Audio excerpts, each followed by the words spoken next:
So instead of watching the latest bland, overproduced cash grab that is Captain Marvel, I decided to finally watch a movie that I've wanted to watch since last year, and that movie is Border, which is a movie that looked weird and wild and interesting, and unfortunately it didn't come anywhere close to me, so I had to wait until now to finally watch it. And I will say, it's exactly what I thought it was. Weird and wild and interesting.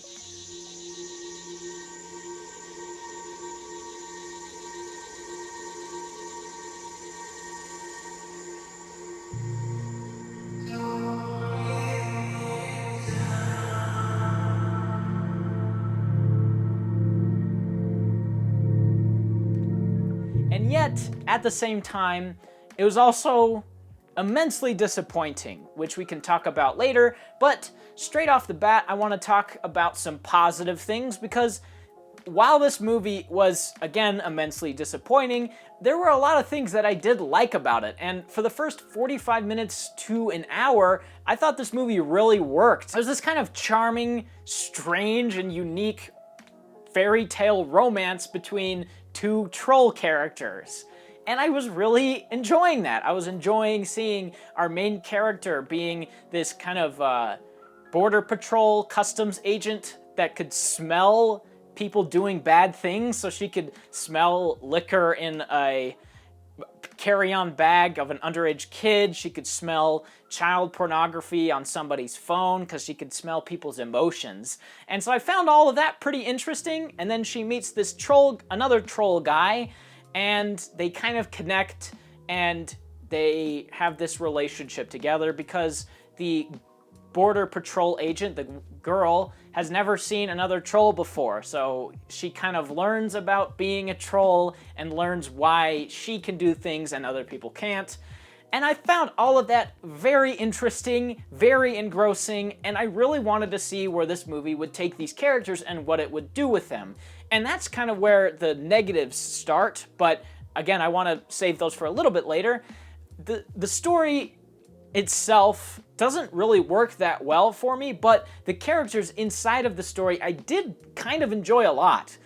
Both of the main characters here are very well defined and very interesting. Each one has not a complex personality, but it is enough of a personality to get attached to. One of them is sort of this arrogant, I'm gonna do my own thing, kind of free spirit, while the other one is sort of average, an average person, if they could be that as a troll. They have a job, they go to work, they have a house with a boyfriend, live in the woods. It's just sort of an average person that lives in the woods.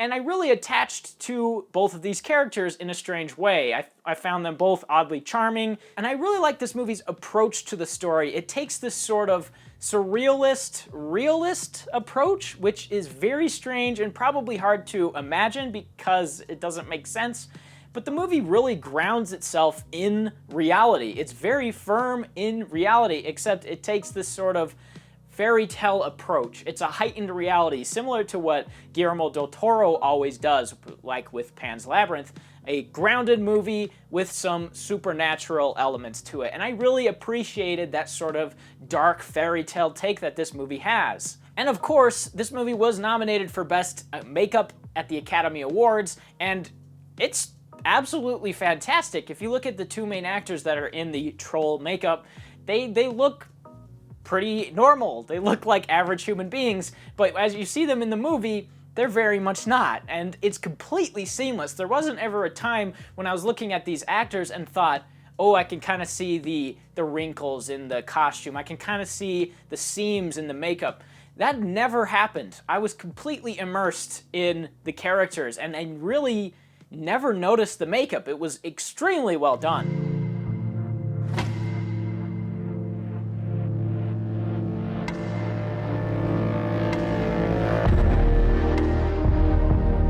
Jag råkade bara köra förbi.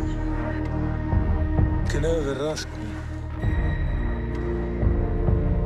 But that's sort of where my positives end for this movie. I did like a fair amount of it. It's just that the stuff I didn't like really hurts the film overall for me and affects my watching experience. As I said, I really enjoyed the first 45 minutes to an hour of this movie. I thought it was a really good movie. Very compelling, very charming. And then the last 50 minutes or so came in, and that's where it completely lost me. Completely. I can't believe how hard of a turn I have taken on this movie. I went from saying, this was good, I'm going to recommend it, to saying, I didn't like that. I really did not like that. I found the editing to be often incredibly jarring. There are so many scenes where it'll cut out of a conversation that doesn't feel like it ended. There are some times when two characters will be talking, and then one of them will say something and another one will say something, and then it'll cut and the other character is not in the room. It'll cut into the same room with one character and another character is gone. And it was incredibly jarring every time it happened. And now we'll get into some spoilers here, and I normally don't do a spoiler warning because I do it in the title of the video, but because this movie is so weird and so unique, I do feel like you guys should go see it just because of how strange it is and not be spoiled on it. Going into this movie as blind as possible honestly makes for the best experience, but I do want to talk about some spoilery things because they are very negative for me, some spoiler things. So, okay, here we go. The biggest one is these two troll characters are having this romance, right? And then the male troll character says, humans suck, I'm racist against humans, basically. He doesn't explicitly say that, but that's basically what he says. I'm racist against humans. Humans suck. You've been accustomed to their lifestyle and you shouldn't be, because humans are evil and they're a disease and they're infecting this world. And she says, you're right. I'm going to completely abandon my life that I've set for myself throughout my entire life experience just because of this one guy that's been in my life for 2 days. Like, there was things here and there where she could have had a better life, maybe. Her boyfriend was not the best, and her job isn't really that great. But even she says later in the movie that she thinks her dad's a good guy and she does good work with her job. She uncovers a pedophile ring, which at the first didn't go anywhere, and then I said, okay, this isn't going anywhere. So what's the one thing where this could go? Which I'll talk about in a minute. It's incredibly stupid, but she has all of this stuff and then she kind of just gives it up, and she goes to her dad and she said, you lied to me my whole life, I hate you now. And then she kicks her boyfriend out of her house, and then she just immediately goes back to her job. And I went, wait, didn't that defeat the purpose of her abandoning her human life, her just going right back to her job? And it's not just this that bothers me, it's pretty much every storytelling beat from here on out. Like I mentioned, the pedophile ring that she uncovers, it's directly connected to her troll boyfriend, which is the most predictable twist of all time. And instead of this movie being just a straight up romance, it decides that it wants to be a romantic thriller. And the thriller part not coming in until about an hour and 20 minutes in. So a whole movie has practically gone by, and then it completely shifts tone for basically no reason other than to have something happen. And you didn't need to, because the movie was really good and charming on its own before it became a thriller. När jag var liten trodde jag att jag var något speciell. Sen blev jag vuxen och fattade att jag är bara människa. Kul och konstig människa med kromosomfel. Det är väl inget fel på dig? Det är mycket du inte känner till. That's where it completely lost me. I mean, the character turn that happened really fast and out of nowhere was one thing. It kind of took me off guard and I didn't really like it, but at least there was still something. But then the thriller twist comes in and it completely lost me. I completely checked out when that happened because it is so unnecessary. It didn't need to be here. So why is it here? You don't need to have this main character connected to this pedophile ring. In fact, you could probably just strip out that pedophile ring entirely, or just have her be like, I'm doing good work because of this, and this is why I don't want to leave my human life. That could be a catalyst for her to stay in her human life and reject her troll boyfriend. But it just isn't. It's him being affiliated with the pedophile ring, which makes her have an eureka moment where she says, not all humans are evil and not all trolls are evil, but you are evil, and I don't sit idly in the face of evil, like Alita.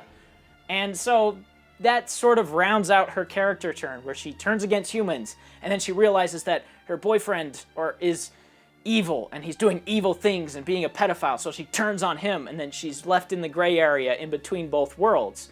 And that character arc at the very end is something I appreciated. I liked that she was kind of left in this gray area, and it was sort of a morbid ending, but why did we need this to be the reason why she was left in a gray area? Why was he helping pedophiles in a pedophile ring? Was that necessary? Could it just be that she found out that he was sort of racist and generalizing the human race, and she doesn't like that, and then she's kind of pushed back on that, and maybe he got violent or something? I don't know. You could literally do anything except for attach him to a pedophile ring. It kind of implodes in the third act, and it implodes so much that I ended up just not liking it at all.